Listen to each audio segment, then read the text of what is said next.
Hello friends, welcome to Priyans academy.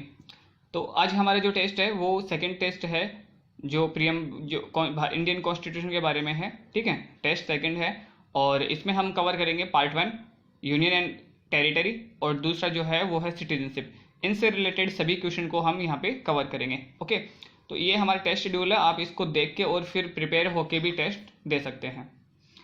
First question, तो ये question जो है मैंने सिर्फ आपके लिए छोड़ा है कि आपको इसका आंसर बताना है। संवैधानिक सरकार वह है, कॉन्स्टिट्यूशनल गवर्नमेंट इज, जो राज्य की सत्ता के हित में व्यक्ति की स्वतंत्रता पर प्रभावशाली प्रतिबंध लगाती है। जो व्यक्ति की स्वतंत्रता के हित में राज्य की सत्ता पर प्रभावशाली प्रतिबंध लगाती है। आपको बताना है कौन सा स्टेटमेंट सही है। कमेंट बॉक्स में इस क्वेश्चन का आंसर आपको देना है। इसके बाद में मैं तो फिर कल इसका आंसर बताऊंगा। ठीक है, पहला क्वेश्चन हमारा, ठीक है, जो किससे रिलेटेड है, पार्ट 1 से रिलेटेड है। यहाँ पे है ना, इंडियन कॉन्स्टिट्यूशन का जो पार्ट 1 है ना उससे रिलेटेड। राज्य पुनर्गठन आयोग ने कुल कितने राज्य व केंद्र शासित प्रदेश बनाने का सुझाव दिया था? ठीक है, ऑप्शन ए है 14 राज्य 5 केंद्र शासित प्रदेश, 16 राज्य व 3 संघ शासित प्रदेश, 17 राज्य व 6 संघ शासित प्रदेश, 14 राज्य व 7 संघ शासित प्रदेश। तो आपको बताना है कि राइट आंसर क्या है। यहाँ पे राइट आंसर है बी। ठीक है, यहाँ पे देखो मैंने एक लाइन टर्म जोड़ी, यहाँ पे सुझाव दिया था। ठीक है ना, मतलब कि जो राज्य पुनर्गठन आयोग बना था उसने तो यही कहा था कि हमें कितने राज्य बनाने हैं, 16 तो राज्य बनाने हैं और उसके बाद में जो 3 है वो केंद्र शासित प्रदेश बनाने हैं। लेकिन फिर है ना, जो हमारी सरकार है, सरकार ने इस सिफारिश को सेम टू सेम है ना, एज इट इज है ना, हम इसको लागू नहीं किया गया। ठीक है, तो हमने फिर जो बनाया वो अलग है। यहाँ पे मैंने इतना सब पूछा कि सुझाव किसने क्या दिया था, तो राज्य पुनर्गठन आयोग है, उसने सुझाव तो ये दिया था। ठीक है, इसके बाद में कितने राज्य बने कितने नहीं बने ये बात की बात है, पहले जो सिफारिश है उसकी बात हो रही थी। क्वेश्चन नंबर 2 है यहाँ पे, यदि भारतीय संघ में एक नए राज्य का सृजन करना है तो संविधान की कौन सी अनुसूची में संशोधन करना होगा? देखो एक क्वेश्चन है ना अनुसूची से जरूर पूछा जाता है। ठीक है ना, ये एक ट्रेड ही चल पड़ा है कि या तो जो एक क्वेश्चन है वो अनुसूची से पूछा जाएगा, ठीक है, या फिर किससे पूछा जाएगा, भाग से। तो आपको जो संविधान की 12 अनुसूची और 22 भाग है उसके बारे में तो आपको पता होना ही चाहिए। यूपीएससी में मैंने 2013 से लेकर जो 2016 तक के जो क्वेश्चंस हैं, ठीक है, उनमें हर बार या तो यहाँ से क्वेश्चन पूछा या यहाँ से क्वेश्चन पूछा है। सिर्फ एक इस बार जो 2018 जो अभी जून को एग्जाम हुआ था उससे में नहीं पूछा अनुसूची और भाग के बारे में, बाकी हमेशा यहाँ से क्वेश्चन पूछा जाता है। तो आपको ये 12 अनुसूची और 22 भाग तो बिल्कुल तैयार होनी चाहिए। यहाँ पे है पहली अनुसूची, ठीक है ना, आंसर क्या है, पहली अनुसूची। ठीक है, बहुत इजी सा क्वेश्चन है, इसमें कुछ न तो कोई कॉन्सेप्ट है ना कुछ है। अब इसके बाद में क्वेश्चन नंबर 3, तो देखो थर्ड क्वेश्चन क्या कह रहा है, खतन, इसमें एक स्टेटमेंट दिया है और उसका रीजन दिया है, आपको बताना सही है या गलत है। स्टेटमेंट ए है भारत संघ नहीं है, ठीक है, उसका रीजन यहाँ पे क्या बताया जा रहा है, किसी भी राज्य का क्षेत्र, सीमा व नाम उसकी सहमति के बिना भी परिवर्तित करने की शक्ति संघीय संसद को प्राप्त है। अब आपको बताना है ए और आर दोनों सही है और सही व्याख्या भी कर रहा है, ए और आर दोनों सही है, आर व्याख्या नहीं कर रहा है, ए सही किंतु आर गलत है और ए गलत आर सही है। तो देखो भारत संघ नहीं है ना, ये स्टेटमेंट ही गलत है। तो अब यहाँ से अपन इसको आंसर दे सकते हैं कि यहाँ पे ए सही बता रहा है, ये नहीं हो सकता, यहाँ पे भी ए सही बता रहा है, यहाँ पे भी ए सही बता रहा है, सिर्फ ए की स्टेटमेंट है डी जहाँ पे ए को गलत बताया जा रहा है। तो राइट आंसर क्या हो जाएगा, ए गलत है। ठीक है, ये स्टेटमेंट बिल्कुल सही है यहाँ पे कि किसी भी राज्य में क्षेत्र व सीमा व उसके नाम परिवर्तन करने की शक्ति संसद के पास में है। जो आर्टिकल 3 है उसी की बात हो रही है यहाँ पे, जो भारतीय संविधान का अनुच्छेद जो 3 है, ठीक है ना, वो क्या है, वो यही है जो स्टेटमेंट इसमें जो रीजन में दिया है, ठीक है, आर में। और ए बिल्कुल गलत है यहाँ पे, इसलिए हमारा जो आंसर हो जाएगा वो डी हो जाएगा। ओके, नेक्स्ट क्वेश्चन, निम्नलिखित में से कौन सा कथन नए राज्यों के निर्माण के संदर्भ में सही नहीं है? कि जब नए राज्यों का जो फॉर्मेशन होता है उसके कौन सा स्टेटमेंट सही नहीं है? संसद विधि द्वारा एक नए राज्य का निर्माण कर सकती है, ठीक है, तो बिल्कुल सही बात है, ये तो स्टेटमेंट की संसद कर सकती है नए राज्य का निर्माण। इस प्रकार की विधि में संविधान की पहली अनुसूची और चौथी अनुसूची के संशोधन का प्रावधान होगा। तो अब आप बताइए कि क्या होगा, क्या इस प्रकार का ना, बिल्कुल ये भी सही है कि पहली अनुसूची और चौथी अनुसूची पे फर्क पड़ेगा। ठीक है, अनुसूची 1 तो राज्यों से संबंधित है और जो 4 है अनुसूची 4, ठीक है ना, अनुसूची 4 किसके बारे में है, अनुसूची जो 4 है वो है राज्यसभा में स्थान का आवंटन, राज्यसभा से रिलेटेड है। तो अगर मान लीजिए कोई नया राज्य बना, ठीक है, ये मान लीजिए कि यहाँ पे कोई ये है, ये नया राज्य बन गया तेलंगाना। अब तेलंगाना को क्या राज्यसभा में तो ना रिप्रेजेंटेशन मिलेगा, तो रिप्रेजेंटेशन मिलेगा तो हमें अनुसूची 4 है उसमें भी क्या करना पड़ेगा, परिवर्तन करना पड़ेगा। ठीक है, इस प्रकार की विधि को अनुच्छेद 368 के प्रयोजन के लिए संशोधन नहीं समझा जाएगा, संशोधन समझा जाएगा, तो संशोधन नहीं समझा जाएगा। जितने भी है ना, देखो हमारे जो आर्टिकल 368 है, ठीक है ना, और यही क्या है, यही भाग 18 है, सॉरी भाग 20 है। इसमें क्या दे रखा है, इसमें दे रखा है संशोधन की प्रक्रिया। क्या दे रखी है, संशोधन की प्रक्रिया। तो देखो 3 तरह के संशोधन की प्रक्रिया दे रखी है यहाँ पे। एक तो होती है साधारण बहुमत से, यानी कि 1/2 प्लस 1 वोटिंग से, ठीक है ना। दूसरी दे रखी है 2/3 वोटिंग से, और तीसरी दे रखी है 2/3 वोटिंग तो हो ही, प्लस क्या हो, आधे राज्यों की सहमति भी हो। तो ये 3 प्रोसीजर है हमारे यहाँ पे संशोधन के। लेकिन हमारी जो संशोधन प्रक्रिया है उसमें ऐसे कहा गया है कि जो पहली प्रक्रिया मैंने आपको बताई है, ठीक है ना, ये वाली, इसको क्या संविधान संशोधन नहीं माना जाएगा।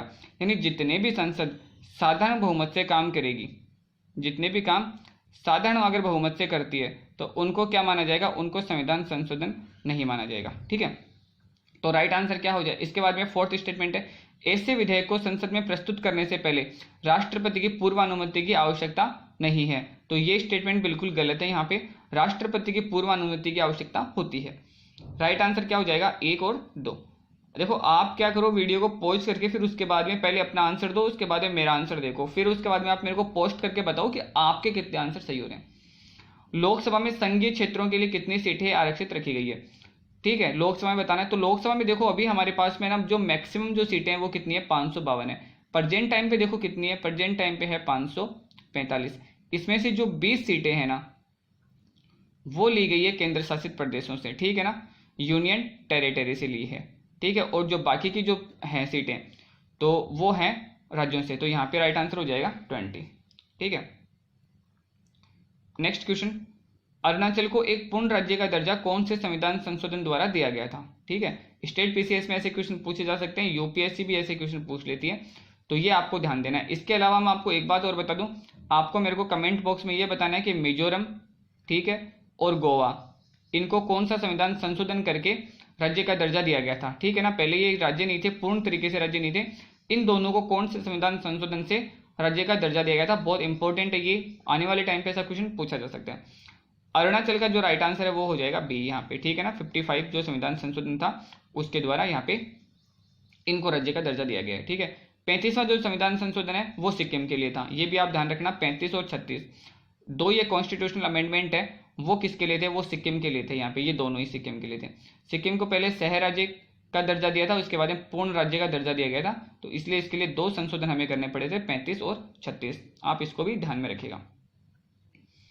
निम्न में से राज्य पुनर्गठन आयोग के सदस्य कौन शामिल नहीं है। ठीक है ना, ये मिल नहीं है, यहाँ पे है ये शामिल नहीं है। कौन शामिल नहीं है, राज्य पुनर्गठन आयोग में 3 सदस्य थे, इनमें से एक है जो शामिल नहीं है, फजल अली बिल्कुल है, क्योंकि यही तो क्या थे, यही तो अध्यक्ष थे। ठीक है ना, जो राज्य पुनर्गठन आयोग बना था, स्टेट रीऑर्गेनाइजेशन जो बना था ना, उसमें अध्यक्ष कौन था, फजल अली था। केएम पणिकर भी इसके सदस्य थे, एस के धर नहीं थे, और एचएन कुंजरू थे। ठीक है, तो राइट आंसर क्या हो जाएगा, सी, एस के धर। एस के धर ने तो क्या अलग ही है ना, एक समिति बनाई थी, वो किस लिए बनाई थी, भाषाई आधार पर, है ना, भाषाई आधार पर राज्य बननी चाहिए या नहीं बननी चाहिए। ठीक है ना, कि राज्य बने या नहीं बने, इसके लिए एक समिति गठित की गई थी एस के धर की अध्यक्षता में, तो उसके अध्यक्ष थे एस के धर। राज्य पुनर्गठन के अध्यक्ष जो हैं वो फजल अली है, और बाकी के जो 2 मेंबर और हैं इनके नाम मैंने यहाँ पे आपको बता दिए। नेक्स्ट क्वेश्चन है, यदि संसद को एक नए राज्य का निर्माण करना है तो उसके द्वारा पालन की जाने वाली प्रक्रिया का सही क्रम क्या होगा। मतलब कि आर्टिकल जो 3 है वो किस बारे में है, वो है नए राज्य का निर्माण करना। ठीक है ना, कि नए राज्य हमें तेलंगाना बनाना है, तो ये कहाँ पे दिया गया, आर्टिकल 3 में दी गई है इसकी प्रोसीजर।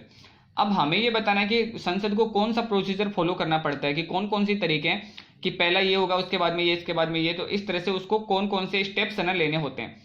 संबंधित राज्य को सूचना देना, ये कब होता है, राष्ट्रपति की पूर्वानुमति ये कब होती है, संसद में विधेयक पारित और राज्य विधानमंडल द्वारा साधारण बहुमत से पारित, इनमें से कौन कौन सा प्रोसीजर होता है। तो देखो यहाँ पे ये है ना, जो राष्ट्रपति की पूर्वानुमति सबसे पहला ये लग रहा है यहाँ पे, क्योंकि किसी भी विधेयक के लिए राष्ट्रपति की पूर्वानुमति चाहिए, इसका मतलब कि सबसे पहला स्टेप तो यही हो जाएगा। तो सबसे पहले तो ये हो जाएगा स्टेप। अब हमें क्या देखना है, वो ऑप्शन देखना है जहाँ पे एक स्टार्टिंग में हो, ताकि यहाँ पे भी है, इसका मतलब ए सही हो सकता है और इसका मतलब बी भी सही हो सकता है। सी कभी भी सही नहीं हो सकता, सी गलत है और डी भी गलत है, क्योंकि यहाँ पे स्टार्टिंग किससे हो रही है, 2 से हो रही है। तो ये 2 स्टेटमेंट तो हमारी गलत हो गई, ठीक है।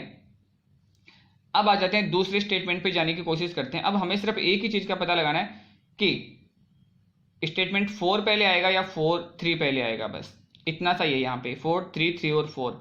इसके बाद में संसद में विधेयक पारित, ठीक है, और क्या है, संबंधित राज्य को सूचना, सॉरी यहाँ पे ये हो गया, ए गलत हो जाएगा यहाँ पे, ठीक है। अगर हमारा स्टेटमेंट है ना 2 सही है तो इसका मतलब क्या हो जाएगा, ए गलत हो जाएगा और बी गलत हो जाएगा। जो राइट आंसर होएगा, सॉरी, वो कहाँ से होएगा, वो जो होएगा, जस्ट ए मिनट, सॉरी,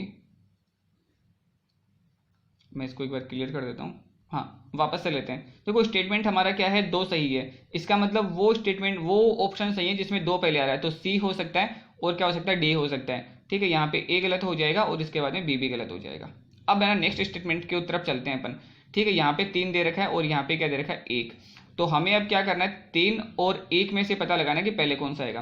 तो स्टेटमेंट फर्स्ट क्या है, संबंधित राज्य को सूचना देना, ये नहीं होगा, ये बाद की प्रक्रिया है। संसद में विधेयक पारित, संसद में विधेयक पारित करने के बाद में संबंधित राज्य को क्या दी जाती है, सूचना दी जाती है। तो यहाँ पे जो है वो थर्ड स्टेटमेंट सही है, ओके, सी ऑप्शन यहाँ पे सही है। कंफ्यूज नहीं होना है, एक बार आप इसको दोबारा देख लीजिए। नए राज्य की निर्माण की प्रक्रिया का सही क्रम क्या है, ठीक है। तो सही क्रम, ये क्वेश्चन वापस रिपीट हो रहा है, ये वही क्वेश्चन है जो भी थोड़ी देर पहले हमने देखा था। संबंधित राज्य को सूचना देना, ये 2 नंबर पे होएगा। राष्ट्रपति की पूर्वानुमति पहले होएगी, इसके बाद में संसद में विधेयक पारित हो जाएगा, 2 नंबर पे ये काम होएगा। तीसरा स्टेप ये होएगा और चौथा स्टेप इसमें होता ही नहीं है, विधानमंडल द्वारा साधारण बहुमत से पास। तो विधानमंडलों के पास में से कोई पावर नहीं है कि वो इसको पास करें, ठीक है। तो ये स्टेटमेंट तो बिल्कुल गलत है यहाँ पे, और जो राइट आंसर क्या हो जाएगा, 2 3 वाला जो राइट हो जाएगा, यानी कि सी इसका राइट आंसर है, ओके। नेक्स्ट क्वेश्चन की तरफ बढ़ते हैं। भारतीय संविधान में कौन सी नागरिकता प्रदान करता है। अब देखो नागरिकता जो है ना भाग 2 में है, इससे रिलेटेड सिर्फ 3 ही क्वेश्चन बने हैं अभी तक कि कौन से भाग में है। तो भाग 2 में क्या दे रखा है, नागरिकता दे रखा है। कौन से अनुच्छेद में है, तो ये 5 से लेकर अनुच्छेद 11 के बीच में दी हुई है, ठीक है। अब पहला जो क्वेश्चन है वो है, भारतीय संविधान में निम्न में से कौन सी नागरिकता प्रदान करता है। दोहरी नागरिकता नहीं, एकल नागरिकता, बस एकल नागरिकता प्रदान करता है। और ये एकल नागरिकता हमने कहाँ से ली है, ये एकल नागरिकता हमने ली है ब्रिटेन से, ठीक है। कहाँ से ली है, ब्रिटेन से ये एकल नागरिकता हमने ली है। तो इस नागरिकता वाला जो चैप्टर है, यहाँ से अभी तक जो क्वेश्चन बनते हैं ना वो सिर्फ 4 ही क्वेश्चन बनते हैं यहाँ से। पहला तो क्या बनता है, नागरिकता जो है वो कौन से भाग में है, तो यहाँ पे बताना है हमें भाग 2 में है। अनुच्छेद पूछे तो 5 से 11 के बीच में। भारत में नागरिकता कैसी है, भारत में एकल नागरिकता है। हमने कहाँ से लिया है, ये ब्रिटेन से एकल नागरिकता का कॉन्सेप्ट लिया है। और नागरिकता के ऊपर जो अधिकार है वो किसका अधिकार है कि नागरिकता में परिवर्तन अगर करना है तो कौन करेगा, संसद करेगा, ठीक है। और वो भी किस तरह से, साधारण बहुमत से नागरिकता में जो है वो संसद परिवर्तन कर सकती है। एक और क्वेश्चन है कि नागरिकता अधिनियम कब आया था, तो 1955 में हमने सिटीजनशिप एक्ट बनाया था, ठीक है। उसी के अकॉर्डिंग क्या दी जाती है, हमारे यहाँ पे नागरिकता की जो है व्यवस्था की गई है। तो अब आप इसको लाइक जरूर से करें, जो मैंने क्वेश्चन आपको पूछा है आप उसका भी आंसर मेरे को कमेंट बॉक्स में